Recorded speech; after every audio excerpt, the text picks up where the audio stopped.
Olá, olá, meus amigos da Verbo Jurídico, sejam todos muito bem-vindos a mais um encontro do Jurisprudência em Pauta. Eu sou Vinícius Oppone, promotor de justiça aqui no estado de Santa Catarina e seu professor neste nosso projeto aqui pela Verbo Jurídico, o Jurisprudência em Pauta, nosso encontro semanal para estudarmos informativos do Supremo Tribunal Federal.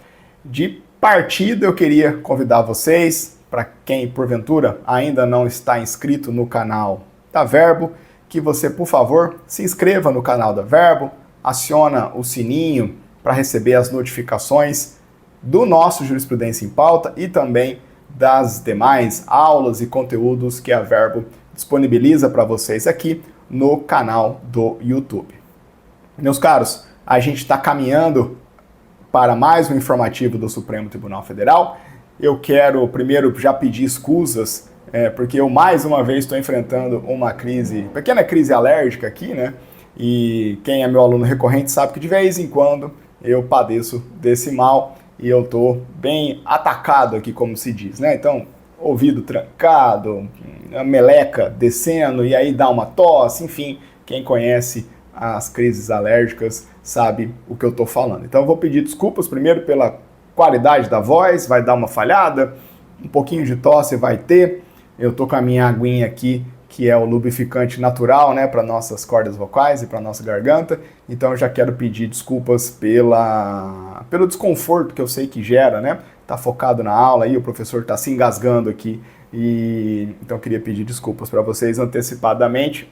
E muito embora virado no antialérgico aqui, as coisas ainda não melhoraram. Acho que é a primavera dando os seus primeiros passos aqui em casa. E aí a gente vai sofrendo um pouquinho, tá bom? Então vamos lá, vamos começar a trabalhar, meus amigos. Eu vou vou me esconder aqui no cantinho, né? Nesse setup novo, tive vários feedbacks positivos de vocês, muito gentis de mandar uma mensagem para mim lá no Instagram dizendo que gostaram do setup novo, da proposta um pouquinho diferente para os slides. E aí o retorno positivo de vocês é bastante bacana. Esse setup aqui, tudo eu que construí, pessoal. O pessoal da Verbo, claro, me ajuda bastante, mas eles me dão autonomia para eu fazer do jeito que eu quero e eu que montei essa telinha aqui no meu a gente tem um estúdio em casa, né? Literalmente um estúdio com câmera, com luz, com fundo verde, enfim. E além disso, no programinha de edição, eu que mexi aqui, colocando à prova os meus parcos conhecimentos de informática e de editor. Então, é caseiro, mas é de coração e a gente tenta fazer bem feitinho para vocês. Redes sociais, para cá, né? Para cá, redes sociais à disposição de vocês. Fiquem bem à vontade, pode me chamar no direct do Instagram, o que eu puder ajudar vocês eu estou à disposição. E lembrando que o nosso grupo no Telegram, se você apontar sua câmera para cá, você vai lá para o nosso grupo no Telegram, em que eu disponibilizo logo depois de toda a aula o material do nosso encontro, tá bom? Além disso, se porventura você tiver sem algum arquivo de aula anterior, pode me chamar no Instagram, tá bom? Pode me chamar no Instagram, eu gero o PDF para vocês. Professor, perdi o arquivo do episódio X. Eu posso demorar um pouquinho, mas aí eu abro o Instagram aqui no computador e gero o PDF e mando para você. Eu tô aqui para isso, tá? O material que eu produzo é exclusivo para o nosso projeto aqui na Verbo e eu quero prestigiar você que me prestigia aqui acompanhando os nossos encontros.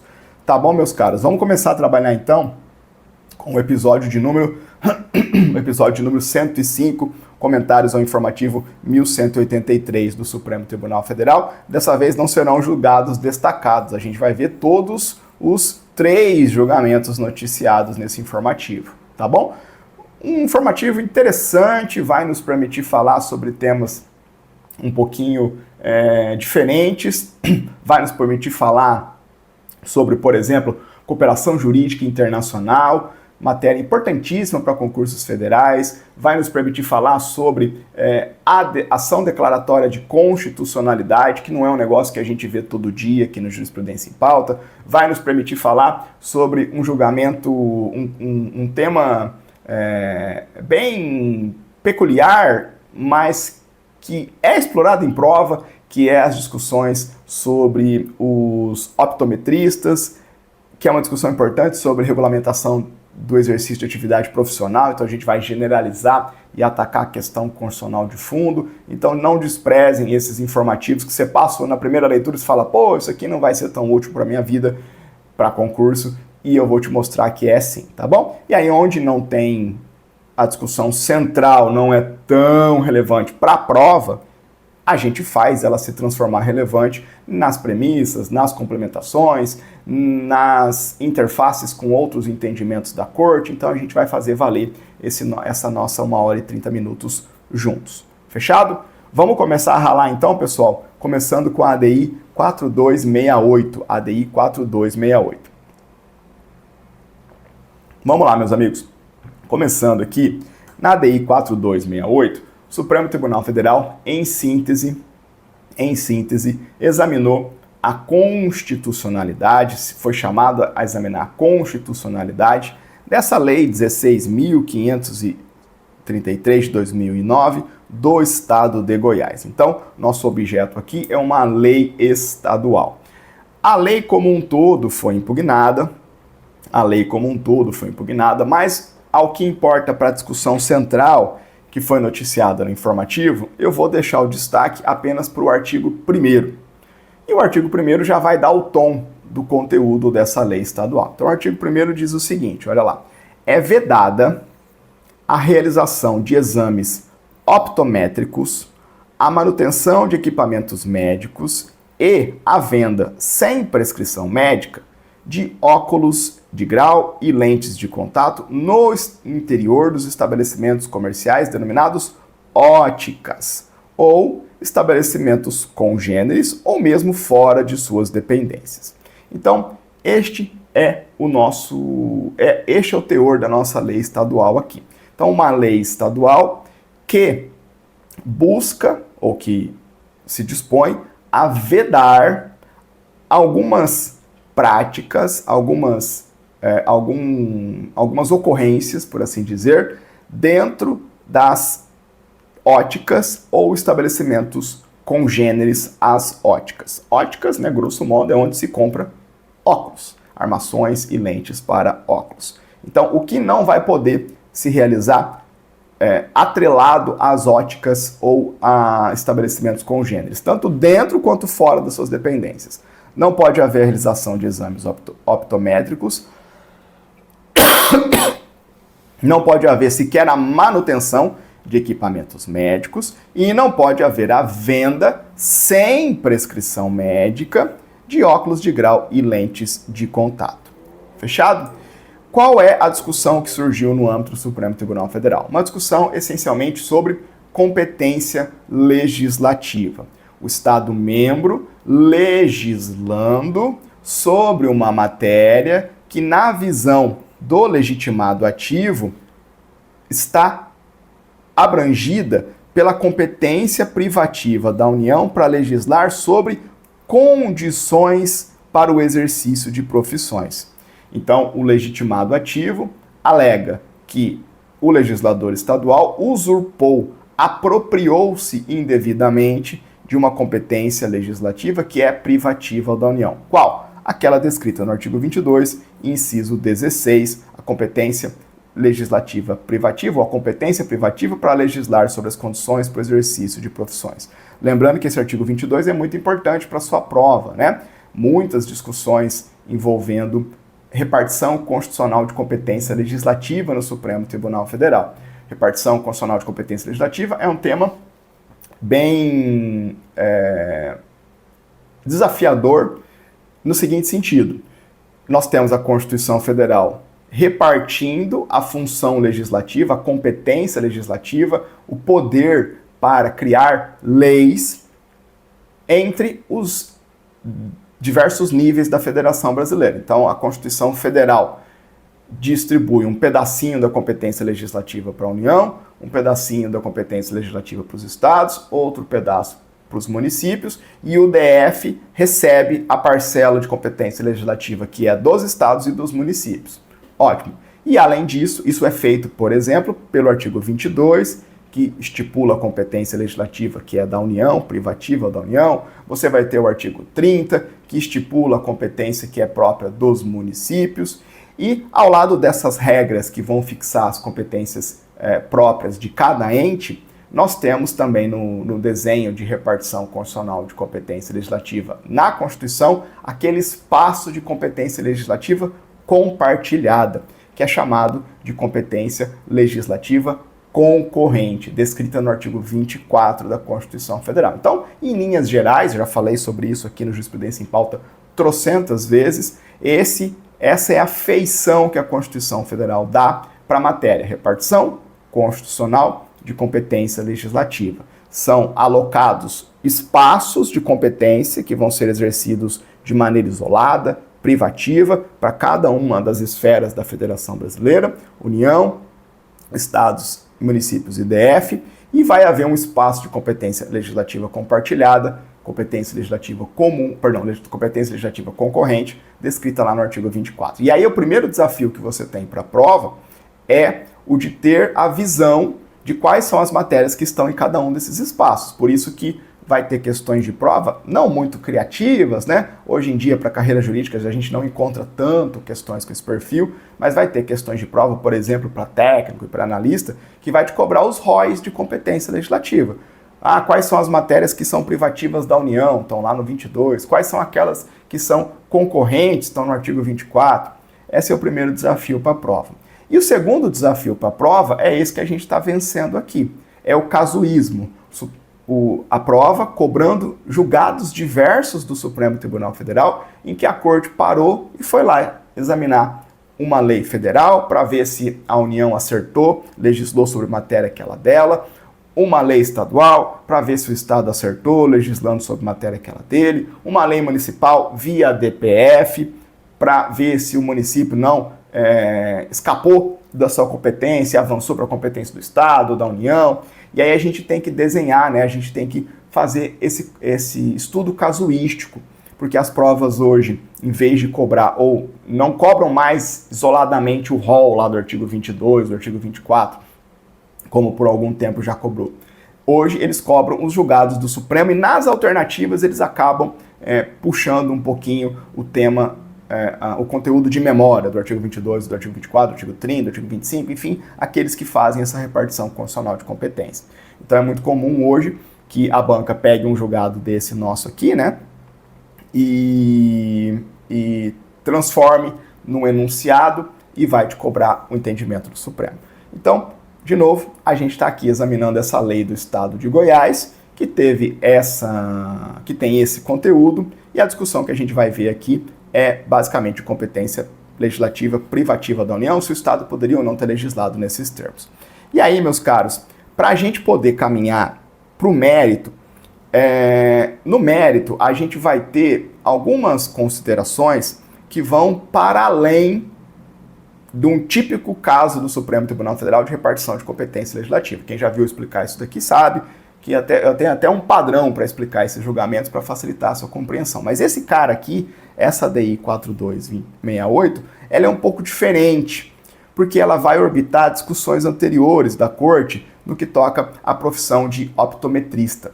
Então eu vou ter que investir um pouquinho do nosso tempo só para revisar com vocês o que é essa função de optometrista, como é que ela se relaciona com o médico especialista, né, o oftalmologista, e recuperar com vocês a visão da Corte prévia, já existente, sobre essa figura do optometrista.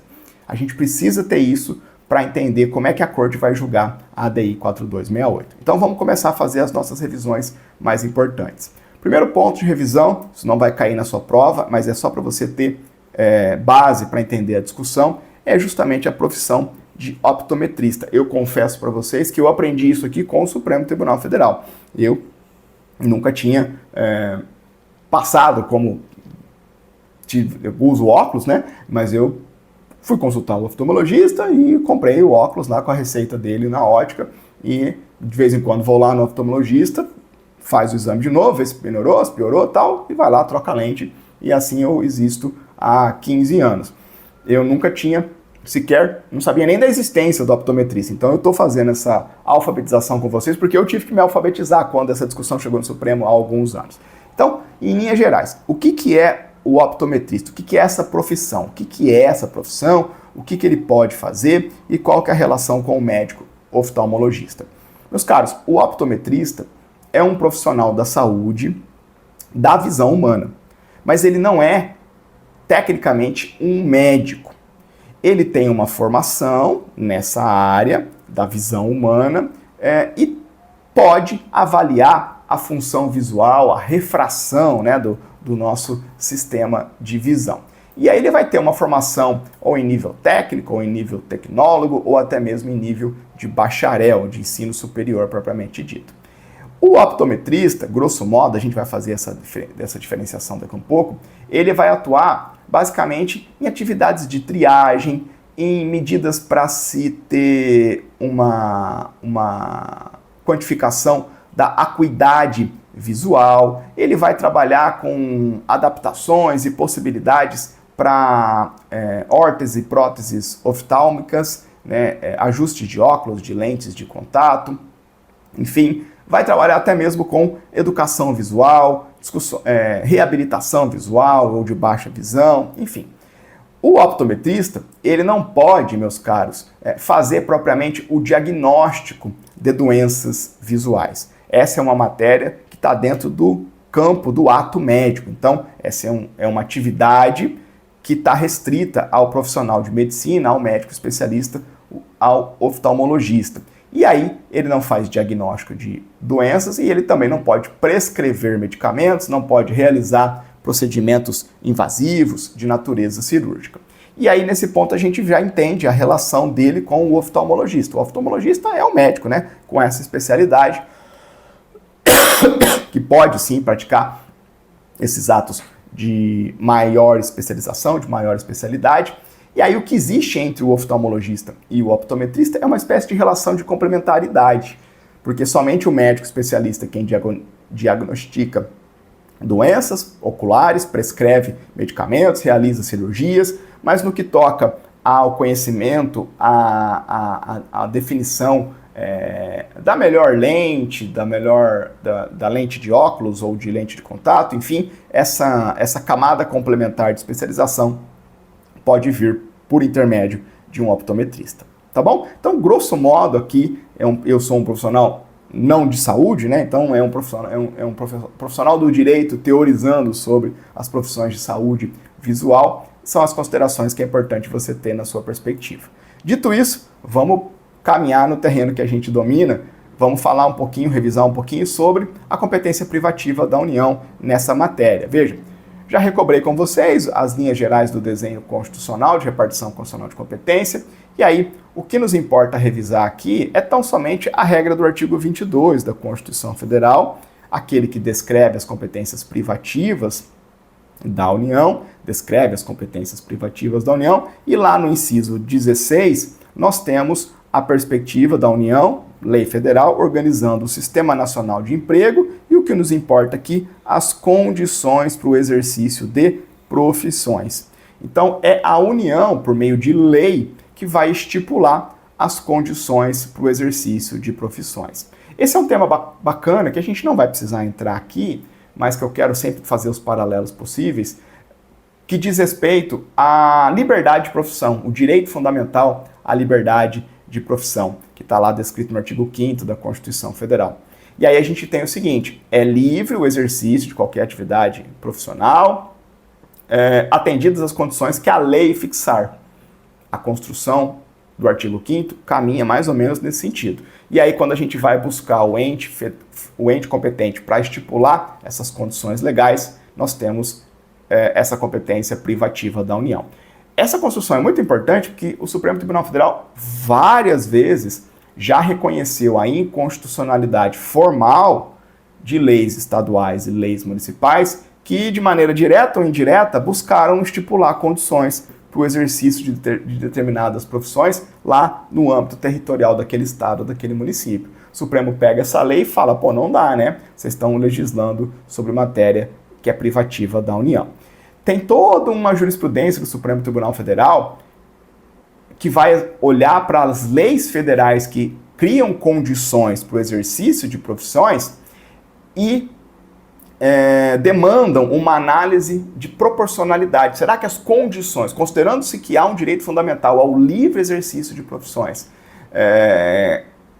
qual é a razoabilidade, a proporcionalidade que tem que orientar a decisão do legislador federal quando cria uma condição para o exercício de uma profissão? Então tem um outro pacote de julgados no Supremo Tribunal Federal em que a Corte vai examinar leis federais que estipularam condições para o exercício de profissões, e aí a Corte vai dizer, tudo bem, a lei é formalmente constitucional, mas vamos examinar a constitucionalidade sob o ponto de vista material. Será que essa condição que a lei federal pôs para o exercício dessa profissão é legítima ou não, sob o ponto de vista da proporcionalidade, da razoabilidade daquela exigência?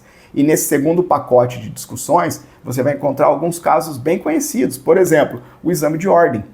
O exame de ordem, a prévia aprovação no exame da OAB, é uma condição para o exercício da profissão de advogado. E o Supremo Tribunal Federal já teve a oportunidade de dizer que sim, essa condição que a lei federal pôs, o Estatuto da Advocacia, é constitucional. Agora vamos pegar no outro extremo. O Supremo Tribunal Federal já reconheceu que é inconstitucional a exigência de diploma em jornalismo para exercer a profissão de jornalista. O Supremo entendeu, por argumentos também vinculados à liberdade de expressão e de livre circulação de ideias, que não era razoável exigir diploma de curso superior para a função, para o exercício da profissão de jornalista. E aí a gente tem um conjunto expressivo de julgamentos, né? Examinando ali leis que versam sobre as mais diferentes profissões e se é ou não legítima aquela condição que uma lei federal trouxe. Ótimo, tranquilo. Para a gente avançar agora, eu quero lembrar com vocês, ainda nessa premissa, só para deixar o registro, porque isso vai aparecer no julgado, que é o seguinte: artigo 22 da Constituição Federal, competência legislativa privativa da União.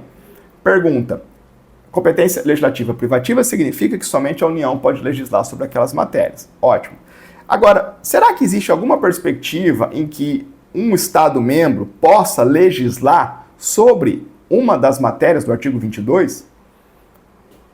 Parece uma pergunta de resposta imediata, né? Se é privativa, não, né, professor? Mas aí a gente não pode esquecer do parágrafo único desse artigo 22. Vejam, a doutrina de direito constitucional faz uma diferenciação. Olha, quando a Constituição trata como competência privativa, nós estamos entendendo uma competência que é associada a um ente federativo, no caso a União, mas que comporta delegação para outros entes da federação. E quando a gente fala de competência legislativa exclusiva, essa é uma competência associada a um determinado ente da federação, mas que não comporta delegação. E o artigo 22 faz alusão a uma competência privativa da União. E a perspectiva de delegação vem justamente por meio do parágrafo único desse artigo 22, que às vezes é um pouco esquecido, né? Porque ele não é tão aplicado na prática. Mas o artigo 22, parágrafo único, admite que a União delegue para estados a possibilidade de legislar sobre, guarda essa expressão, questões específicas de matérias do artigo 22. A União, por meio de uma lei complementar federal, delega, autoriza que estados legislem sobre questões específicas de matérias do artigo 22. Então existe sim, pelo menos em tese, dentro do desenho constitucional, uma válvula de escape para que estados legislem sobre questões específicas do artigo 22 da Constituição Federal, matérias privativas da União, desde que haja uma lei complementar da União autorizando. Existe lei complementar da União autorizando estados a legislar sobre essa matéria aqui, condição para o exercício de profissões? Resposta: não, não existe. Então essa é uma matéria que está ainda dentro do espaço restrito da legislação da União.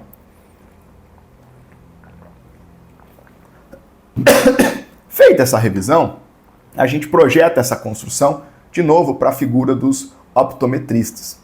Veja, meus amigos, nós temos hoje um regramento federal sobre a figura dos optometristas. É um regramento que esse aqui eu não vou detalhar em nada, ele está descrito, esse regramento federal,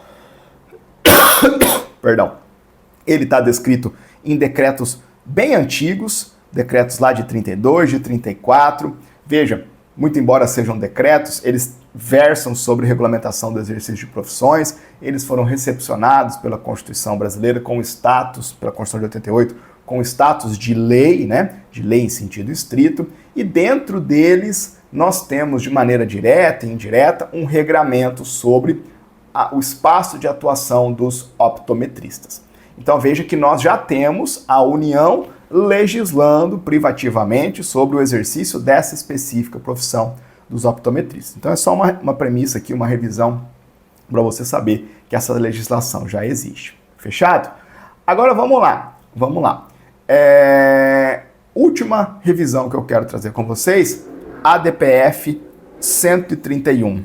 ADPF 131, julgada em 2020. Naquela época não havia jurisprudência em pauta, então talvez você não estudou a ADPF 131. Nessa ADPF 131, muito importante para as discussões aqui de fundo relativas aos optometristas. Nessa ADPF, o Supremo decidiu duas coisas. Primeira coisa, eu, ansioso, já falei para vocês. Primeira coisa que o Supremo decidiu nessa ADPF 131 foi o seguinte: olha, esses decretos aqui, ó, lá da década de 30, ainda são válidos e foram recepcionados pela Constituição de 88 com o status de lei. Então esse regramento da União sobre optometrista tá na mesa. Agora, a segunda coisa que o Supremo Tribunal Federal decidiu nessa DPF 131 é bastante importante e você precisa saber para entender o julgamento da Corte. O Supremo fez o seguinte: o Supremo deu uma interpretação própria às disposições desses decretos para fazer uma diferenciação entre os optometristas que têm formação, têm graduação em ensino superior e aqueles que não têm graduação em ensino superior. Aqueles optometristas que têm apenas formação em nível técnico, tecnológico, os práticos, né, como se diz. Então o Supremo disse o seguinte: olha, lá na década de 30, sequer havia educação superior, escola, curso de formação superior para optometrista. Então lá na década de 30, não tinha como o Estado brasileiro tratar diferentemente essa profissão, tendo ou não diploma de curso superior, porque não existia. Agora hoje existe. Então o Supremo, lá em 2020, julgando essa DPF, falou: eu preciso fazer uma diferenciação. Os optometristas que têm nível superior, que têm formação em nível superior, vão poder desempenhar mais funções mais alargadas, porque isso é consentâneo com aquela formação superior que eles receberam. Já aqueles que não têm formação superior não vão poder fazer algumas coisas, vão ter uma atividade profissional legítima, mas mais contida. E aí, só para ilustrar, porque esses pontos não caem em prova, o optometrista com formação em nível superior pode, por exemplo, ter consultório. O optometrista sem formação em nível superior não pode ter consultório. O optometrista com formação em nível superior pode fazer exames de acuidade visual, identificar o grau, né, que é um dado pressuposto para se definir a lente. O optometrista sem formação em nível superior não pode fazer exame de acuidade visual. O optometrista com diploma superior vai poder prescrever lentes. Ele não pode prescrever remédio, medicamento, mas ele pode prescrever lentes. Já o optometrista sem formação em nível superior não pode prescrever lentes. E aí o Supremo faz essa diferenciação, olhando para esses decretos, entre o optometrista com ou sem formação superior. Beleza?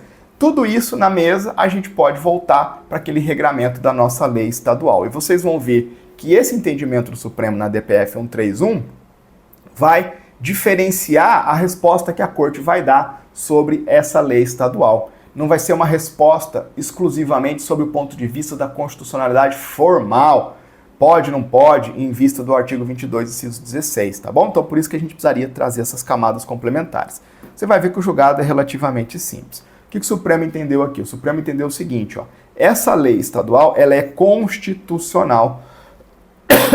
Por quê? Porque ela não destoou do modelo do diploma federal, que versa sobre optometristas, aqueles que a gente viu, e nem está usurpando competência privativa da União para legislar sobre condições para o exercício de profissões. Então é constitucional a lei estadual que estabelece vedações à realização de exames optométricos, a manutenção de equipamentos médicos e a venda sem prescrição médica de óculos de grau e de lente de contato no interior de estabelecimentos comerciais denominados óticos ou estabelecimentos congêneres.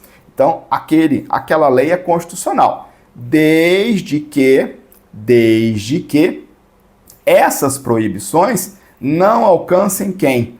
Os profissionais optometristas de formação técnica de nível superior. O Supremo está dizendo o seguinte, o legislador estadual não está inventando moda aqui, ele está projetando uma vedação que é consentânea com o regramento federal dessa matéria, aqueles decretos que nós vimos. Mas o que o legislador estadual esqueceu aqui foi de fazer a diferenciação que o Supremo fez na DPF 131, porque essas vedações, em síntese, vão alcançar apenas o optometrista sem formação em nível superior. O optometrista com formação em nível superior está fora do esquadro da lei. Tá bom? Então, em síntese, foi isso que o Supremo decidiu. Vou mostrar aqui os fundamentos para vocês, tá bom? Então, olha lá, a fundamentação é bem simples da Corte. Ó. Esta Corte, em diversas ocasiões, reconheceu a inconstitucionalidade de disposições estaduais que regulamentam profissões. Aquele pacote de julgados do Supremo sobre inconstitucionalidade formal. Na medida em que não podem coexistir normas diferentes que disciplinem matéria semelhante, sob pena de desequilíbrio, assimetria e caos normativo. Claro, a União legislou sobre a profissão X, o Estado, que nem tem competência para legislar sobre profissões, não pode ir lá e legislar sobre a profissão X e de maneira diferente. Não dá. Por outro lado, ao Supremo pôr nas premissas na mesa, todos a gente já fez. Esse tribunal já declarou a recepção pela Constituição de 88 daqueles decretos editados pela União no exercício dessa competência reservada que limitam o exercício da profissão de optometria. Posteriormente, nessa DPF 131, esse pronunciamento foi modulado para determinar que as vedações vedadas nessas normas aqui não se aplicam aos profissionais qualificados por instituição de ensino superior regularmente instituída mediante autorização do Estado e por ele reconhecida. Estamos falando aqui da diferenciação entre optometristas com ou sem formação superior. Na espécie, aí vem o Supremo. Premissas na mesa, vem o Supremo. Na espécie, a lei estadual impugnada, embora não tenha instituído regime jurídico diverso ou inovador em relação à legislação federal, não excluiu da sua incidência os profissionais optometristas com formação superior. Então o Supremo está dizendo o seguinte, a lei estadual aqui, tudo bem, deram uma forçadinha aqui, estão versando sobre, ainda que de maneira transversa, estão versando sobre exercício ou condição para o exercício de uma profissão. Veja, a lei não está nominalmente dizendo, olha, estamos aqui regulando a profissão de optometrista. Ela está versando sobre o que se pode fazer dentro de óticas. Mas o profissional que está dentro da ótica, podendo fazer essas coisas que a lei quer vedar, é o optometrista. Então, por isso que o Supremo relativizou, suavizou, não foi lá e declarou a lei formalmente inconstitucional por usurpação de competência legislativa da União. O Supremo, por conta disso, ele acaba superando a discussão de inconstitucionalidade formal, olha para a lei e fala, tudo bem, o que o legislador quis fazer aí para dentro das óticas, acaba não inovando no regramento que a União já pôs na mesa para a figura do optometrista. Porém, o que o legislador estadual esqueceu de fazer? Esqueceu de fazer a diferenciação no que toca aos optometristas com formação em nível superior. E por isso o Supremo vai e dá uma interpretação a essa lei de modo a que ela seja aplicada numa perspectiva de não alcançar o optometrista com nível superior, porque aquelas vedações que a lei trouxe travam as atividades que o optometrista sem formação em nível superior não pode fazer. Então, com base nesses e em outros entendimentos, o plenário, por maioria, conheceu em parte da ação e nessa extensão julgou parcialmente procedente para consignar que as vedações previstas na lei estadual não se aplicam aos profissionais qualificados por instituição de ensino superior regularmente instituída mediante autorização do Estado e por ele reconhecida, ou seja, não se aplicam aos optometristas com formação em nível superior. Fechado, pessoal? Tranquilo? Então, é uma construção um pouco particular, né? Você deve estar pensando aí, o Supremo seria mais fácil declarar esse trem inconstitucional, né? Mas a Corte tem uma racionalidade ali de tentar prestigiar o espaço legislativo do legislador estadual, dos estados-membros, não deixar as discussões todas travadas ali dentro do âmbito do Regramento Federal, até mesmo porque a lei estadual, eu trouxe só o artigo 1º, né? Mas a lei estadual acabava versando sobre alguns outros aspectos ali, enfim, foi a decisão da Corte, tá bom? Então é constitucional essa legislação. Vamos caminhar para a nossa próxima discussão, agora a ADC 85. ADC 85, olha só que interessante. Essa ADC 85 não é um tema novo aqui pra gente no Jurisprudência em Pauta, mas vai aparecer numa formatação diferente. ADC 85, Ação Declaratória de Constitucionalidade número 85. Qual que é o objeto, qual é a discussão nessa ADC 85? Aqui, meus caros, nós tivemos a discussão da constitucionalidade de 2 decretos editados pela União lá no ano de 2023, o decreto 11.366 e o decreto 11.615, ambos relacionados à regulamentação do Estatuto do Desarmamento. São típicos decretos regulamentares. Lembra desse ponto? O chefe do Poder Executivo, no nosso caso aqui o Presidente da República, com base no artigo 84 da Constituição Federal, tem aquilo que se denomina de poder regulamentar. Um poder de natureza normativa que se exterioriza por meio de decreto, em que se faz a pormenorização, a regulamentação do conteúdo de uma lei. Então, o chefe do Poder Executivo pode editar decretos para garantir, guarda a expressão, a fiel execução da lei. Então, é um poder regulamentar. Um poder regulamentar, um poder de cunho normativo, mas que está preso e condicionado à garantia da fiel execução da lei. E esse poder regulamentar, exercido pelo chefe do Executivo para garantir a fiel execução da lei, se consubstancia, se exterioriza, ganha a forma de um decreto. E esse decreto é chamado de decreto regulamentar. Professor, por que dessa paranoia terminológica? A gente tem que ser técnico, meus caros. Por quê? Porque o decreto, esse instrumento, essa forma, decreto, não existe apenas para isso, para fazer o regulamento. Existem os decretos regulamentares, mas existem outras espécies de decreto. O decreto é o ato praticado pelo chefe do Poder Executivo no exercício de diversas competências constitucionais, incluindo-se essa, o poder regulamentar para garantir a fiel execução de lei. E aí esse decreto recebe o rótulo de decreto regulamentar. Tranquilo? É uma diferenciação importante quando você estiver, por exemplo, estudando controle de constitucionalidade e for entender os limites da possibilidade de se fazer um controle abstrato da constitucionalidade de um decreto, tá bom? Esse ponto é diversificado, é um ponto que ganha contornos diferentes a depender da espécie de decreto que você está considerando, tá bom? Então, de novo, a gente está diante de 2 decretos regulamentares editados pelo chefe do Poder Executivo, Presidente da República, com a função de detalhar, de regular, de garantir a fiel execução do Estatuto do Desarmamento, a Lei 10.000... Me faltou a lei. 10.826? Me faltou a lei agora. Deixa eu ver se eu coloquei ela aqui. 10.826 de 2003. Isso. Beleza. Tá bom. O que esses decretos fizeram? 2 decretos que se sucederam no mesmo ano de 2023. O primeiro deles é o decreto 11.366 de 2023, que foi editado já em 1º de janeiro de 2023, a data da posse do hoje presidente da República, o Lula. E, dentre outros pontos, o que esse decreto fez? Ele suspendeu o registro para aquisição de armas e munições de uso restrito pelos CACs, né? Pelos caçadores, atiradores e colecionadores. Ele também restringiu o quantitativo de aquisição de armas e munições de uso permitido e, olha lá, instituiu um grupo de trabalho para apresentar uma nova regulamentação quanto ao Estatuto do Desarmamento.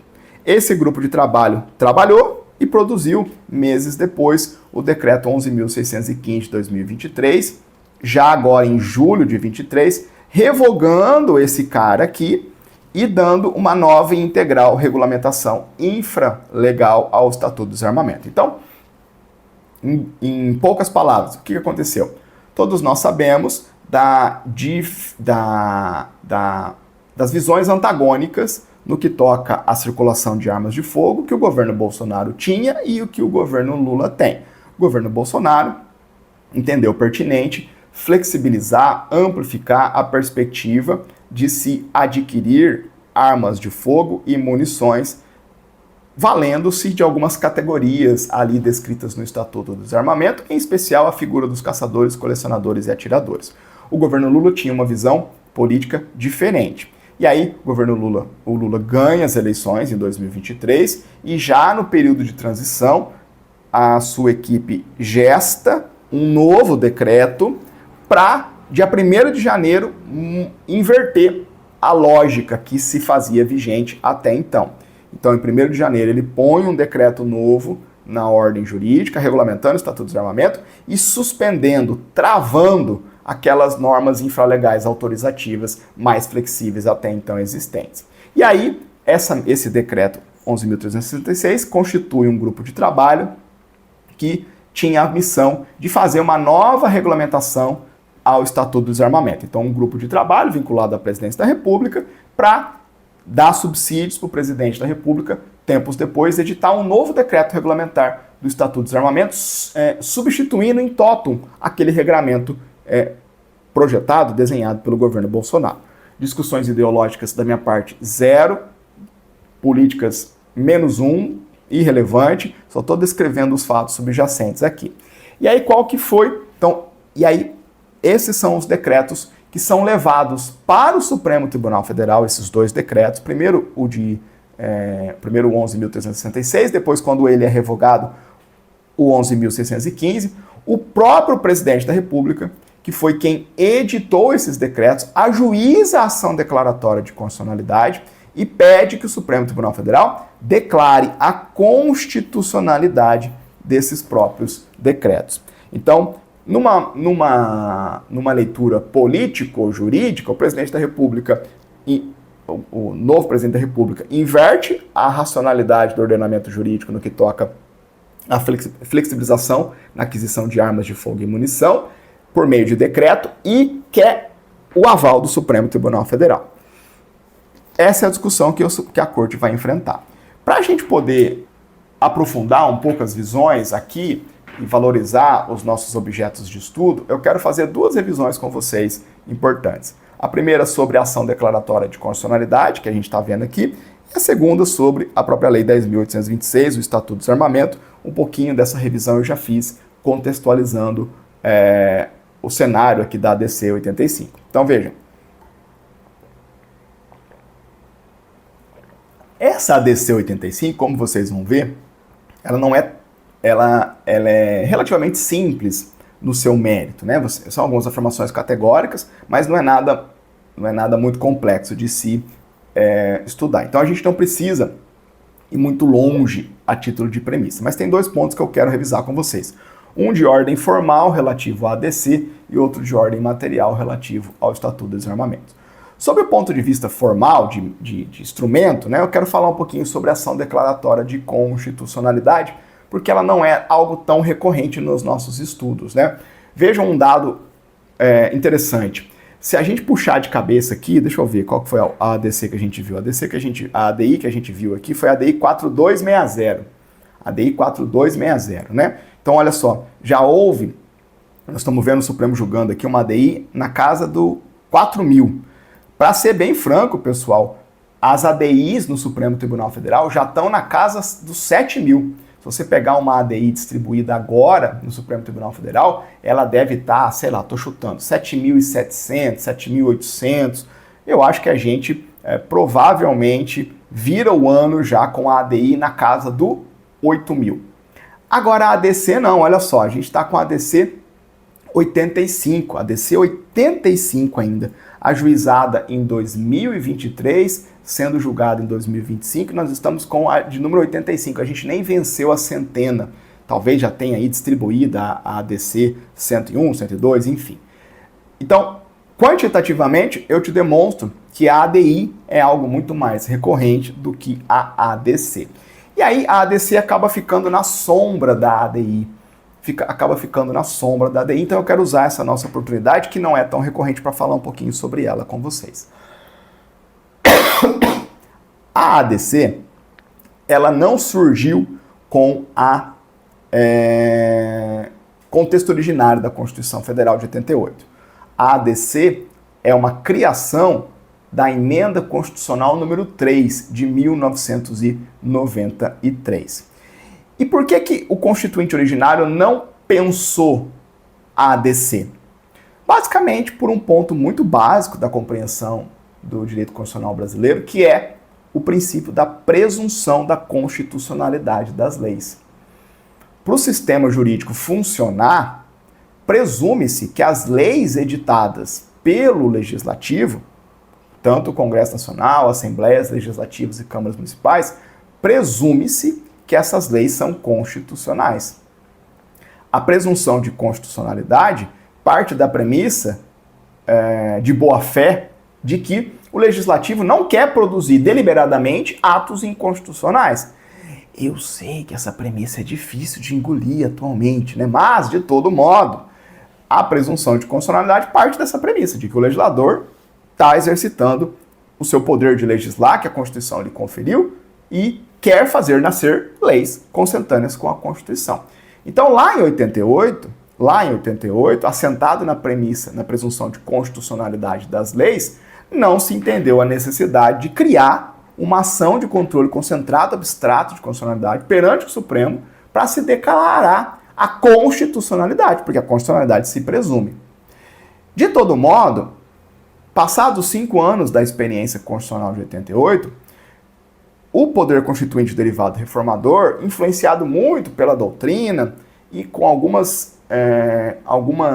impulsos do direito comparado, em alguns países que a gente encontra figuras semelhantes, entendeu-se pela pertinência de se criar a figura da ADC. Mas a ADC foi desenhada, foi inserida na Constituição Federal e depois ela foi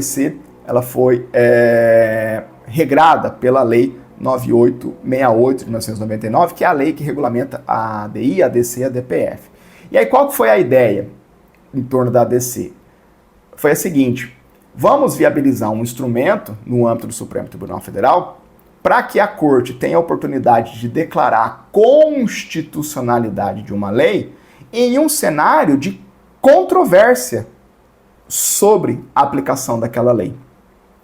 Como no direito brasileiro o controle de constitucionalidade é misto, por assim dizer, ele pode ser feito de maneira difusa e concreta por qualquer juiz e tribunal no caso concreto, mas ele pode ser feito também de maneira concentrada e abstrata pelo Supremo Tribunal Federal, pode haver um ruído no controle difuso e um juiz declarando uma lei constitucional incidentalmente, outro declarando inconstitucional incidentalmente, e a gente tem uma discussão, um estado de controvérsia judicial sobre a aplicação daquela lei que justifique alguém bater na porta do Supremo e falar: Supremo, em vez de nós ficar esperando essas discussões chegarem aqui via recurso extraordinário e tudo mais, tá aqui uma controvérsia sobre essa lei, eu quero que você declare a sua constitucionalidade. E aí essa decisão do Supremo na ADC vai ter eficácia contra todos, efeito vinculante, vai pôr uma pá de cal sobre essa discussão. Fechado? Esse foi o espírito por trás da ADC para contornar essa constatação do princípio da presunção de constitucionalidade das leis. E aí a doutrina nos explica isso e desse ponto em diante praticamente lava as mãos. Por quê, pessoal? Porque tirando o desfecho das ações, a ADC é muito parecida com a ADI. A ADC visa declarar a constitucionalidade de uma lei e a ADI visa declarar a inconstitucionalidade de uma lei. Mas essas são ações que a doutrina chama, são ações com sinais trocados. Sinais trocados, é como se fosse um +3 e um -3. Lembra da sua aula de matemática? é o mesmo número com sinal trocado. São ações que têm um ponto de interface, porque é o seguinte, se você ajuiza uma ADC no Supremo e o Supremo julga ela improcedente, o Supremo está dizendo, olha, eu não posso declarar essa lei constitucional, essa ADC é improcedente. E aí o que o Supremo faz? Ele está declarando a lei inconstitucional. A improcedência na ADC gera inconstitucionalidade. E da mesma forma na ADI. A procedência na ADI leva à inconstitucionalidade, ok? Mas a improcedência na ADI leva à constitucionalidade. Então, na prática, acabam sendo ações de sinais trocados. ADC, procedência, constitucionalidade. ADC, improcedência e inconstitucionalidade. Troca. ADI, procedência e inconstitucionalidade. ADI, improcedência, constitucionalidade. Tranquilo? Não deu nó aí não, né? Bem básico isso daqui. Beleza. Por conta disso, a doutrina vai e fala, ó, então, portanto, ADC é igual a ADI, vamos tocar o barco, a ADC não nos incomoda tanto. Mas, para fins de concurso, nós temos sim algumas diferenciações entre a ADI e a ADC que eu preciso que você conheça. A primeira delas é batata para cobrar em prova. De vez em quando a gente vê alguma alternativa que o examinador se lembra desse ponto, articula lá na alternativa e às vezes você erra por conta dessa diferenciação. Qual que é a principal distinção entre a ADI e a ADC, muito embora essa raiz comum que a gente identificou? O objeto. A ADI tem como objeto lei ou ato normativo, federal ou estadual. A ADC tem como objeto lei ou ato normativo federal, apenas. Essa é a primeira distinção, o objeto. E a segunda distinção é essa que eu quis antecipar para vocês quando eu fui falar sobre o espírito da criação, o que orientou a criação da ADC. A ADC pressupõe para o seu cabimento a existência de uma controvérsia judicial, essa é a expressão que está na lei, sobre a aplicação de uma disposição objeto da ação declaratória. A Lei 9868 de 99, que regulamenta a ADI e regulamenta a ADC, quando vai falar da petição inicial da ADC, exige como requisito a demonstração da existência de uma controvérsia judicial relevante, artigo 14, inciso 3º da Constituição Federal. Esse ponto vai ser importante. Sempre que você estudar a ADC, você tem que se atentar para essa discussão de fundo. Tá bom? Eu vou no mérito, na explicação do julgado, eu vou retomar esse ponto com vocês. Beleza, fizemos essa revisão geral sobre a ADC, vamos olhar agora para a nossa questão de fundo, que é o Estatuto do Desarmamento, né? Algumas informações básicas de contornos constitucionais relativas ao Estatuto do Desarmamento. Estatuto do Desarmamento, Lei 10.826, de 2003, uma matéria que você estuda com mais vigor lá na legislação penal especial, porque o Estatuto do Desarmamento versa sobre aspectos administrativos para aquisição de arma de fogo e munições, porte e posse de arma de fogo, e também traz lá no final os crimes, né, que tem como objeto situações irregulares no porte e posse de armas de fogo, crime do artigo 12, artigo 14, artigo 15, enfim. Um ponto interessante sobre o Estatuto do Desarmamento, que eu sempre gosto de relembrar quando nós estamos em aula sobre esse tema, é que o Estatuto do Desarmamento nos ofereceu a última experiência sobre um referendo popular no direito brasileiro. Lembra lá dos instrumentos de democracia direta, artigo 14 da Constituição Federal? Um plebiscito e referendo. O plebiscito, uma consulta prévia à lei ou ato administrativo. Referendo, uma consulta posterior. O Estado decide e chama o povo para confirmar ou não. E o Estatuto do Desarmamento teve um referendo que foi realizado, a lei é de 2003, mas ele foi realizado em 2005. Eu tinha, naquela época, 20 anos, né? Lá se vão 20 anos. Hoje eu tenho 40, acabei de fazer 40 anos. E eu lembro desse estatuto, desse referendo, eu votei nesse referendo. E aí o que fizeram? O povo teve que responder a seguinte pergunta: o comércio de armas de fogo e munição no Brasil deve ser proibido? Perguntaram para o povo. Vamos permitir? Vamos proibir arma de fogo e munição no Brasil? O comércio? Veja, vamos proibir? Campanhas, sim e o não, quem ganhou? Ganhou o não. O não ganhou, e ganhou com uma margem boa. Então, não vamos proibir o comércio de armas de fogo e munição no Brasil. Logo, se não vamos proibir, duas negações dão uma afirmação. Vamos permitir o comércio de armas de fogo no Brasil. Beleza, vamos permitir. Agora, é festa. Cada um compra o que quiser, quando quiser, do jeito que quiser. Igual é nos Estados Unidos. Nos Estados Unidos você vai numa rede, uma loja grande, você chega lá e você fala, eu quero um rifle, eu quero uma pistola automática. Você fala, ok, o que mais que eu posso lhe ajudar? Você compra no balcão, igual você compra um celular. Você compra arma de fogo livremente, por conta lá da segunda emenda dos Estados Unidos. Aqui no Brasil, o não no referendo não significou esse comércio livre e restrito de armas de fogo. O que nós temos no Brasil é um comércio de armas de fogo e munição regulamentado, sujeito a restrições, a regras restritivas e regras que definem os casos e os contextos em que você vai poder adquirir uma arma de fogo e suas respectivas munições, tá bom? Então esse é um ponto importante para não se compreender erroneamente, né, o desfecho lá do referendo popular de 2005, que votou não para a perspectiva de proibição de armas de fogo. Se ganhasse o sim, ninguém ia até poder comprar arma no Brasil. Ninguém. Quem teria arma? Só aquelas pessoas que têm o porte autorizado por lei. Fechado?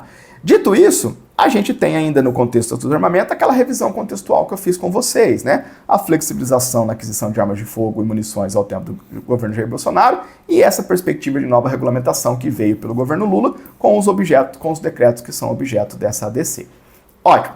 Problema na mesa, o Supremo vai julgar a ADC. Aí o primeiro ponto que eu trago para você é o seguinte. Tá. Cabimento da ADC. Lei exige controvérsia judicial. Temos controvérsia judicial sobre esses novos decretos? Temos controvérsia judicial sobre esses novos decretos? Interessante, né? Antes de ver o mérito, pulei o spoiler aqui do desfecho do mérito. Antes de ver o mérito, pessoal, será que a gente teve uma controvérsia judicial sobre esses decretos a ponto de preencher o requisito de cabimento da ADC, que é específico? Justificar o ajuizamento da ADC? Aí a gente entra num ponto desse julgamento, dessa ADC 85, que não está nem na ementa, muito menos no informativo, está na íntegra do julgado, especialmente no voto do ministro relator, que é o ministro Gilmar Mendes. Pessoal, não houve uma controvérsia judicial sobre esses decretos. Se jogar uma rede Brasil afora aí, você vai achar um ou outro caso na justiça sobre a inconstitucionalidade desses novos decretos, mas assim, tem que fazer um esforço muito grande para achar um, dois casos. E aí vem o problema do cabimento da ADC, que o ministro relator, o Gilmar Mendes, venceu esse problema, esse óbice, pelo menos aparente, com uma construção que eu preciso que você leve em prova, que é a seguinte: como é que a gente vai aferir uma controvérsia judicial relevante? O ministro Gilmar Mendes diz o seguinte: o dado quantitativo, ou seja, o número de ações em que se discute esse tema, é relevante. Mas ele é apenas um dos indicativos da existência de uma controvérsia judicial relevante. Agora, mesmo não havendo quantitativamente um número expressivo de ações lá na justiça, no chão de fábrica, sobre esse tema, eu posso identificar uma controvérsia judicial relevante por outros fundamentos. Eu sei o que você está pensando. Pô, professor, forçado, né? Interpretação muito para além do requisito legal. A lei fala controvérsia judicial relevante. Judicial relevante. De todo modo, a gente não está aqui para fazer juízo de valor sobre posições jurídicas, a gente está aqui para expor a posição jurídica que, quando tem particularidades, pode cair na sua prova. Então, olha lá o que eu extraí do voto do ministro Gilmar Mendes para vocês. Ele diz o seguinte, ó: eu tenho por cumpridos os requisitos lá do artigo 14, que é o requisito da inicial de ADC, em especial aqueles que constatam seu inciso 3º, referente à demonstração, olha aspas para a lei aqui, ó, existência de controvérsia judicial relevante sobre a aplicação da disposição objeto da ação declaratória. Tanto o mais quando se recorda que, olha ele lá, a valoração da controvérsia judicial associa-se não só ao aspecto numérico quantitativo, o número de ações. Este até é um indicativo de uma ameaça ao princípio da presunção de constitucionalidade, mas não é a única maneira de evidenciá-la. Tá bom. O que mais que eu tenho então? Como se sabe, a importância da controvérsia judicial também deixa avistar seus contornos pelo significado e pelas consequências derivadas do potencial lesivo que certa postura jurisprudencial pode implicar para bens jurídicos fundamentais. É exatamente esse o caso dos autos. Então, o Supremo está fazendo uma espécie de prognóstico. Olha, se vingar um entendimento jurisprudencial que derrube a constitucionalidade, eu vou ter problemas sérios para bens jurídicos fundamentais relevantes. Então, antevendo que uma certa postura jurisprudencial pode ter esse efeito deletério, eu vou reconhecer a presença de uma controvérsia judicial relevante, pelo menos para os fins do preenchimento desse requisito, dessa condição para admissão da ADC. E aí o ministro arremata. Em casos como o presente, que coloque em jogo um estado de incerteza jurídica, cujo desdobramento concreto é a continuidade de um armamentismo desenfreado, que patentemente viola os mais básicos valores democráticos, sobressai para fins de cabimento o aspecto qualitativo da controvérsia judicial. Como é que a banca vai explorar isso daqui? Ele vai falar, ele não vai entrar nesse detalhamento, mas vai falar assim, ó, a ADC tem como requisito especial de admissibilidade a controvérsia judicial relevante, que pode ser apurada em termos quantitativos ou numérico-quantitativos, mas também em termos qualitativos. Verdadeiro ou falso? Verdadeiro. Verdadeiro.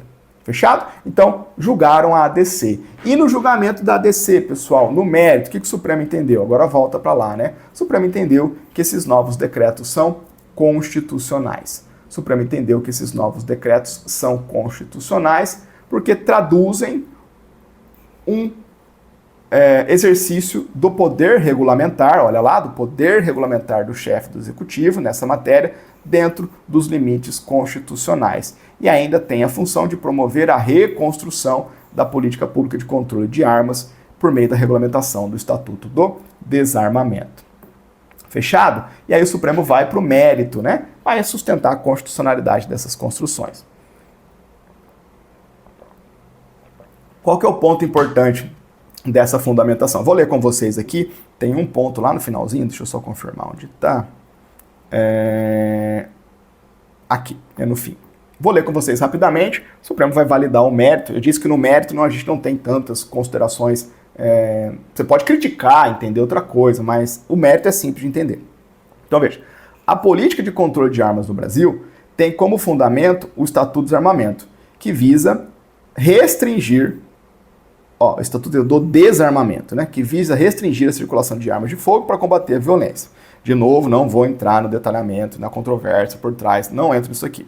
Aí o Supremo vai fazer uma rememoração histórica. No período de 19 a 22, essa política foi significativamente flexibilizada por meio de sucessivos decretos que ampliaram o acesso a armas de fogo e munições, especialmente para os CACs, sem o correspondente fortalecimento dos mecanismos de fiscalização.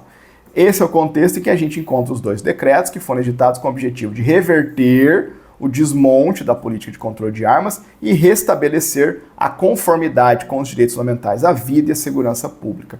Pessoal, olha que interessante, né? O Supremo fundamenta a constitucionalidade desses decretos com base em dois direitos fundamentais. Vida é um deles e segurança pública é outro. O Supremo conecta, e essa ideia é muito forte, a existência de uma política pública de controle de armas de fogo e munição com a preservação do direito à vida e também com um direito à segurança pública. Aí ele vai falar, o primeiro decreto teve caráter transitório, enquanto o segundo restabeleceu a regulamentação definitiva do Estatuto do Desarmamento.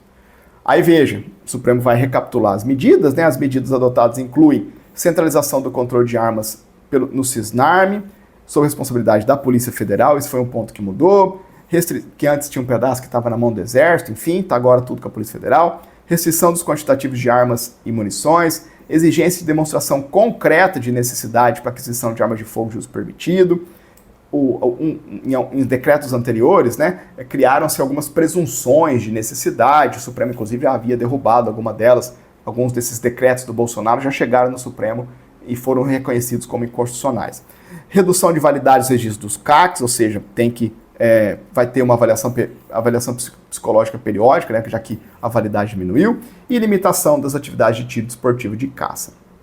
Também foram previstas normas de transição para preservar a segurança jurídica de situações constituídas sob a regulamentação anterior.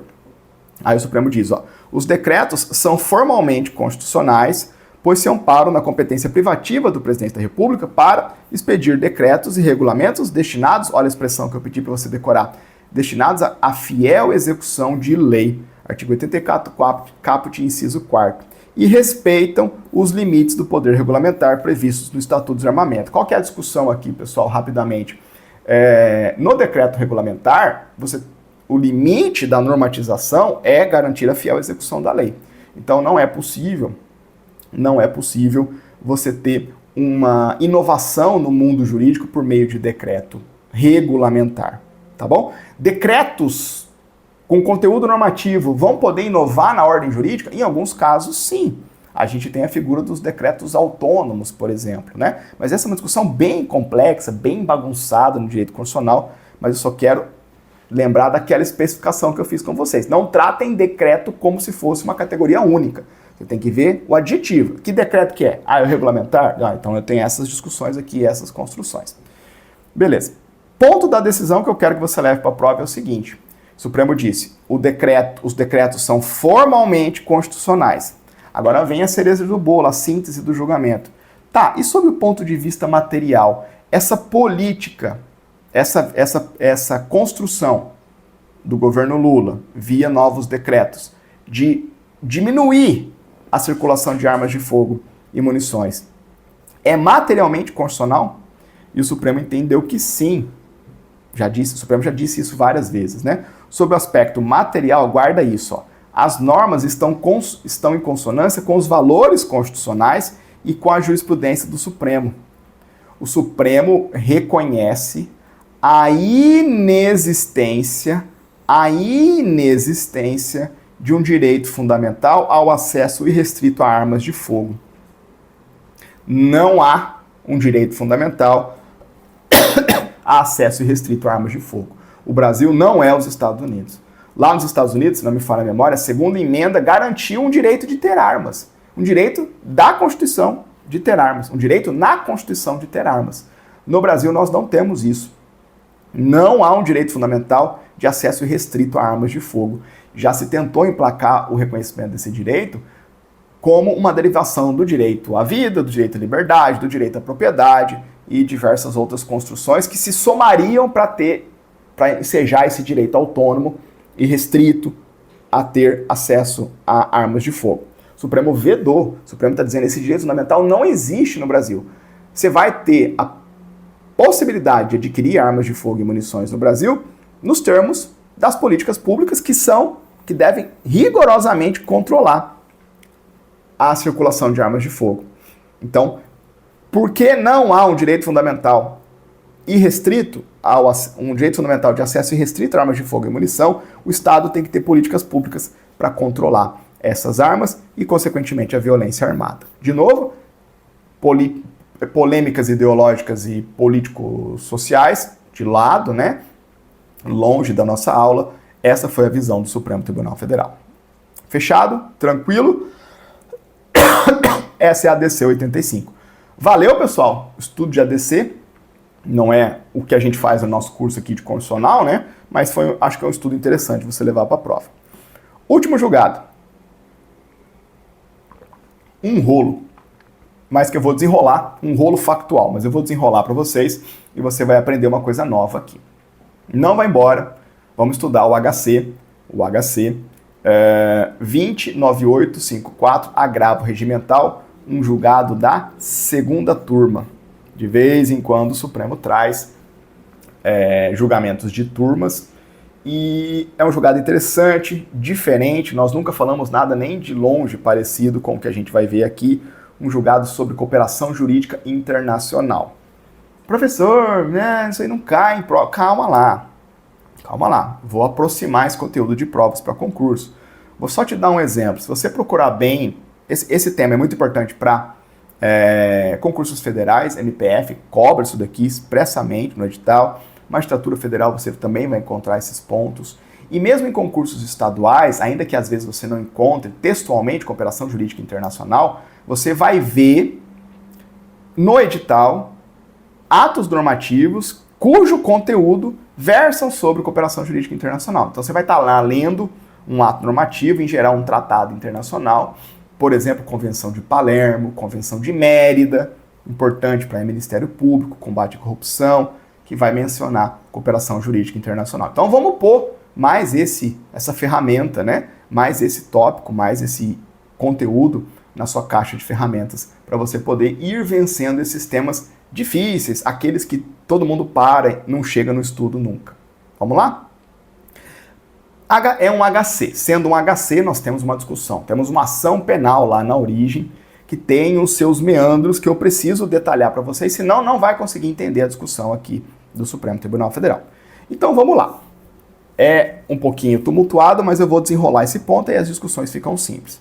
Veja, nós tivemos lá no âmbito um processo que ainda está vinculado à Lava Jato, nós tivemos lá um determinado indivíduo que ocupava um cargo na Petrobras, que celebrou um acordo de colaboração premiada com o MPF, e nesse acordo ele vai lá e confessa que, olha, eu pratiquei crime de corrupção, eu estive envolvido com uma organização criminosa, e a propina da corrupção eu mandei para o exterior para lavar, para o branqueamento desses recursos, fiz lavagem de dinheiro.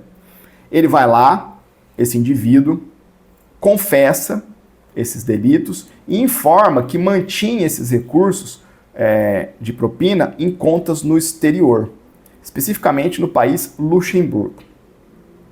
E aí, o Ministério Público Federal se utiliza desse instituto, que a gente vai falar daqui a um pouquinho, né, que é a cooperação internacional. Ele aciona a cooperação internacional do Estado brasileiro com o Luxemburgo para ter acesso aos dados de movimentação bancária lá do indivíduo A, para poder, com isso, rastrear o caminho desses recursos. Quem depositou para a conta de A, para onde esse recurso foi depois. Rastreamento, típica medida de apuração no crime de lavagem de capitais. A cooperação internacional se traduziu num pedido, numa solicitação. Então, o pedido de Brasil para Luxemburgo e a remessa de Luxemburgo para Brasil, desses documentos, foi vinculada, foi atrelada a, olha, esses pedidos, esse documento que eu estou mandando aqui, ó, é para usar na ação penal, que está em contra o A, que fez a colaboração premiada, e nos processos conexos a essa ação penal. Guarda isso. Então, o MPF faz a cooperação internacional, o Brasil aciona Luxemburgo e no requerimento está lá, na solicitação está lá, olha, eu preciso dessas e dessas informações para poder instruir a ação penal contra o fulano de tal e os processos conexos a ela. Luxemburgo responde, fala, tá bom, tá aqui os documentos para você usar no processo, na ação penal contra A e nos processos conexos a ele. Fechado. Tempos depois, passa alguns anos ali, se não me engano, foi uns 2, 3 anos de diferença, uma nova investigação identifica um outro indivíduo, o B, que era um doleiro, que foi quem acabou ajudando A fazer a lavagem de dinheiro. Esse expediente de remeter dinheiro para o exterior, abrir conta lá, fazer as coisas funcionarem, em geral, o corrupto não domina essas informações. Então, tem uma interposta pessoa, que é o doleiro, que foi fazer essa mediação. E aí chegaram na figura do doleiro, do B. O que o MPF fez? o MPF pegou aqueles documentos que Luxemburgo mandou na cooperação jurídica internacional originária de A e ofereceu denúncia contra B. A defesa de B, na primeira instância, no TRF, no STJ, sustentou ilegalidade dessa prova. Por quê? Por violação a duas balizas aqui que vão ser os objetos da nossa revisão. Violação, errei aqui, pessoal, é violação ao princípio da especialidade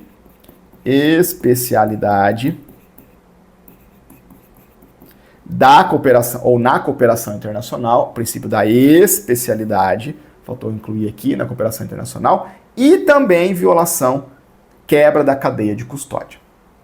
Fechado? 2 argumentos, eu vou melhorar esses argumentos da defesa daqui a um pouco, a hora que eu der a resposta do Supremo Tribunal Federal. Para a gente poder entender essa discussão, eu preciso revisar 3 pontos com vocês. Primeiro, cooperação jurídica internacional, de maneira geral, princípio da especialidade em matéria de cooperação jurídica internacional e cadeia de custódia. 3 temas totalmente fora do nosso escopo aqui, do nosso histórico de temas no Jurisprudência em Pauta.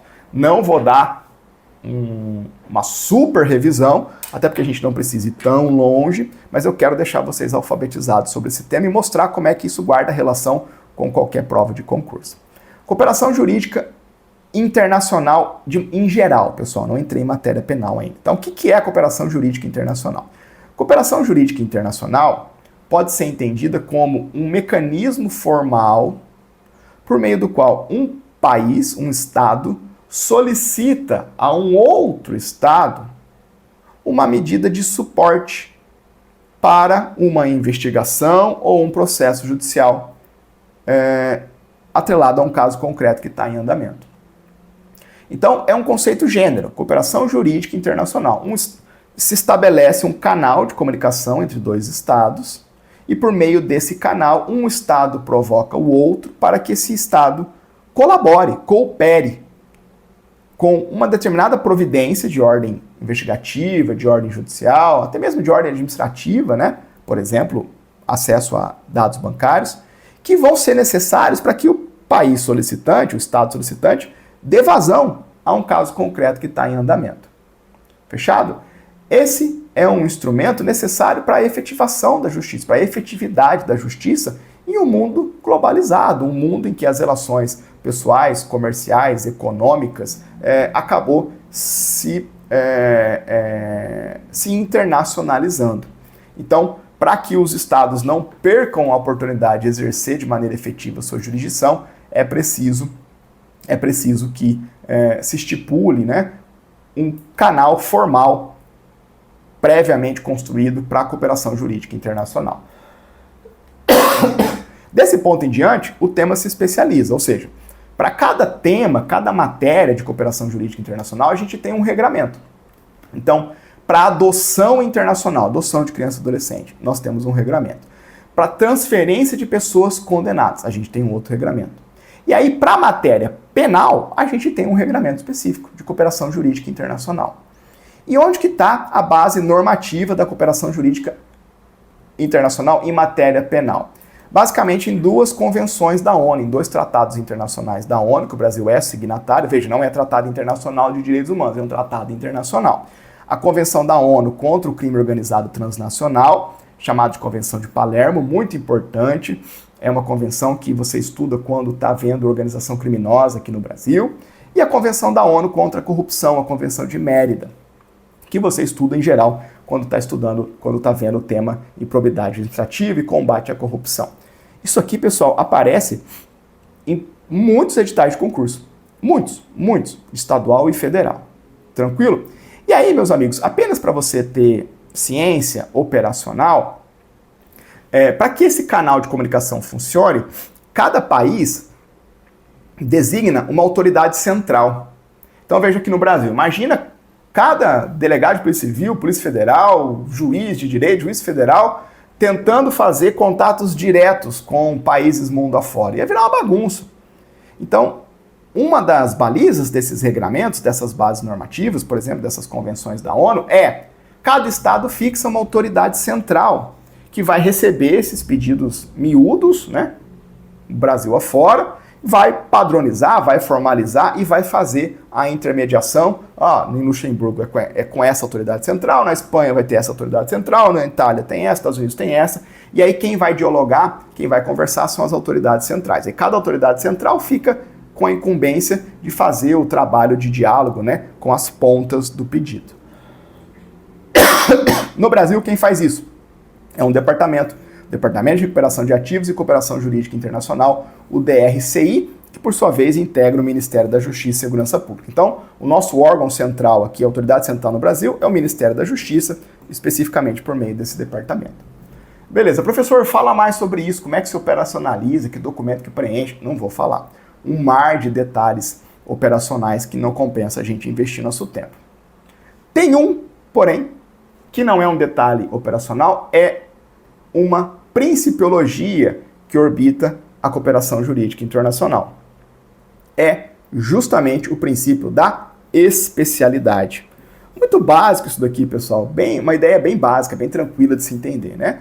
O princípio da especialidade em matéria de cooperação jurídica internacional, inclusive em matéria penal, né, traz a ideia de que o uso da prova obtido por meio dessa cooperação fica limitado ao fim, à finalidade, ao escopo especial que constou lá do pedido originário.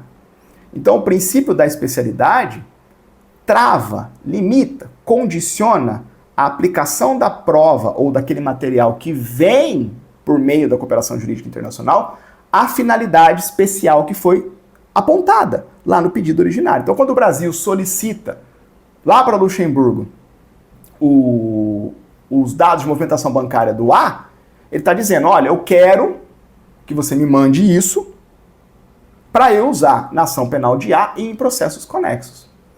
Para que o princípio da especialidade existe? É para manter uma relação de confiança entre os países, né? A segurança de que o país solicitante vai usar os dados viabilizados pelo país solicitado apenas para aquele ponto especial que ele articulou. Isso dá segurança, gera confiança, né, de que não vai haver uma extrapolação no emprego daquele material. O princípio da especialidade é uma ideia básica, é a principiologia desse instituto, mas ele se encontra previsto expressamente em algumas dessas normativas. Eu trouxe aqui, por exemplo, a vocês um dispositivo lá da Convenção de Mérida.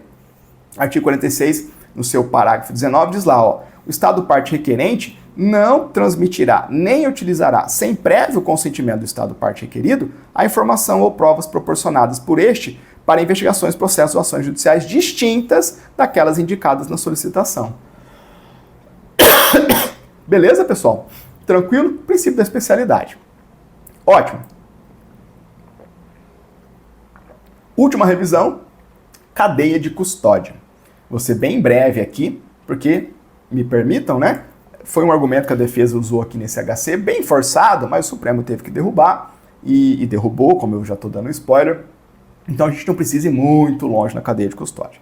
O que é a cadeia de custódia? A cadeia de custódia é uma ideia relativamente nova no direito brasileiro, foi inserida no Código de Processo Penal brasileiro em 2019, e cadeia de custódia nada mais é do que o conjunto de procedimentos utilizados para manter e documentar a cronologia de um vestígio coletado na cena do crime ou em vítimas de crime e depois, de modo a permitir a sua coleta, a sua posse, o seu manuseio e, posteriormente, o seu descarte. Então, a cadeia de custódia é um conjunto de procedimentos que orbita o vestígio, aquele traço material decorrente da prática de um crime, então um vestígio encontrado na cena do crime ou nas vítimas do crime, e aí por meio da cadeia de custódia, você tem um procedimento padronizado para fazer a coleta, posse, manuseio desse vestígio, de modo a garantir que a prova produzida sobre esse vestígio seja uma prova rígida, válida, regular que seja possível de, em qualquer momento, se resgatar o histórico desse vestígio e fazer uma contraprova, fazer uma verificação de sua validade. Então, é uma lógica procedimental mais refinada, mais cuidadosa, para melhorar a cadeia, para melhorar a qualidade da prova técnica no direito brasileiro. Então, a cadeia de custódia é orientada por valores como rastreabilidade, autenticidade, documentação padronizada. É uma ideia muito boa que existia mundo afora há muito tempo e que demorou para chegar no Brasil e chegou. E digo para vocês que o Estado brasileiro ainda aprende a mexer com a cadeia de custódia, a fazer valer a cadeia de custódia. Claro, em bases razoáveis, em bases proporcionais, sem exageros, né, procedimentais que por vezes a gente vê defesas articulando. Ótimo. Dito isso é cadeia de custódia, em síntese. Aí as regrinhas estão lá nos 159 seguintes do CPP, vale a pena você dar uma lida se você nunca leu esse ponto no CPP. Beleza, vamos lá. Bateram na porta do Supremo, a defesa do B, e falou, olha, os dados lá de Luxemburgo que estão usando aqui contra o meu cliente são ilegais. Viola princípio da especialidade e viola cadeia de custódia. O Supremo não deu base, não reconheceu mérito nas alegações desse HC e decidiu o seguinte, é lícita a utilização das provas obtidas por meio de cooperação jurídica internacional para subsidiar a ação penal não citada no pedido de cooperação, mas indicada sob a rubrica outros procedimentos. É rubrica, tá, pessoal? A sílaba tônica é a segunda aqui, ela é uma paroxítona. Rubrica, sob a rubrica de outros procedimentos conexos. A ação expressamente mencionada, desde que demonstrada a conexão e respeitada a finalidade do pedido. O Supremo não acolheu as teses da defesa, vamos ver o Supremo derrubando cada uma delas. Dois problemas, né, alegados pela defesa. O primeiro é a suposta violação ao princípio da especialidade. Então a defesa do B, que é o doleiro lá do A, alegou mais ou menos o seguinte, olha, lá na solicitação, no pedido de cooperação jurídica internacional, foi mencionado a apuração da responsabilidade do A naquela ação penal e em processos conexos. E aí, do nada, o meu cliente B, caiu aqui numa ação penal e essa prova está sendo utilizada. Isso viola o princípio da especialidade. O Supremo disse, não. Você tem que ler melhor o pedido de cooperação internacional, porque lá no pedido constou o seguinte, olha, Luxemburgo, me manda as documentações da movimentação bancária de A, porque eu vou usar isso no processo penal que está em curso contra A e nos processos conexos. Por processos conexos, nós estamos falando daquela conexão do CPP, o que vai envolver, por exemplo, a conexão probatória, a conexão instrumental, a conexão subjetiva, que é tipicamente a hipótese que alcança a figura de B. Nós estamos, na ação penal contra B, nós estamos falando dos atos que B praticou para viabilizar a lavagem de dinheiro beneficiada, que tinha A como beneficiado. É claro que há uma conexão entre a ação penal originária de A e essa ação penal movida em face de B. A ação penal em face de B é um processo conexo com a ação penal de A. Então isso foi declinado para Luxemburgo. E Luxemburgo devolveu sabendo que era para A, para ação penal contra A e processos conexos. O princípio da especialidade foi preservado. Então olha lá, o Supremo dizendo, na espécie, o pedido de cooperação internacional apresentou justificativa para a utilização dos dados obtidos tanto no único feito mencionado, que era a ação penal contra A, quanto nos procedimentos conexos. E tinha como objetivo identificar, olha lá, isso foi dito, os remetentes e os destinatários dos valores que transitaram em contas bancárias do agravante no estado requerido e que constituíram propina a ele pagas em razão do exercício do cargo que ocupava, objeto da ação conexa expressamente referida no pedido de cooperação. O Brasil pediu, olha, eu quero que você me fale da movimentação bancária de A, porque eu quero saber quem mandou dinheiro para ele. E para onde que ele mandou esse dinheiro. E tudo isso está na ação penal originária contra A. E eu vou usar isso nessa ação penal e nos processos conexos. Um desses destinatários foi o B, o doleiro, e ele caiu e teve ação penal contra ele. Essa prova está sendo usada contra ele. Então, nesse contexto, uma vez demonstrada a conexão direta dos fatos existentes, não há violação ao princípio da especialidade por suposta ausência de autorização específica emitida pela autoridade central estrangeira, lá de Luxemburgo, para o uso do material probatório na ação em que o agravante, o B, figura como réu. Primeiro argumento derrubado. Segundo argumento foi aquele mais forçado, né? Violação da cadeia de custódia. Aqui a defesa fez um argumento mais a defesa está lá para isso, né? Não tem nenhum juízo de valor, está lá para arrumar a encrenca mesmo, tá paga para isso. O que teve? Teve um problema documental. O MPF juntou em determinado momento uma minuta de um documento e não um documento assinado, né? Ali nesse processo da solicitação de cooperação internacional. Mas depois o MPF percebeu o erro e juntou o documento correto. E aí a defesa tentou emplacar essa discussão sobre quebra da cadeia de custódia, que essa deficiência instrumental temporária teria quebrado a cadeia de custódia e, portanto, a prova que chega no Brasil chegaria maculada, nula, inviável de sua utilização.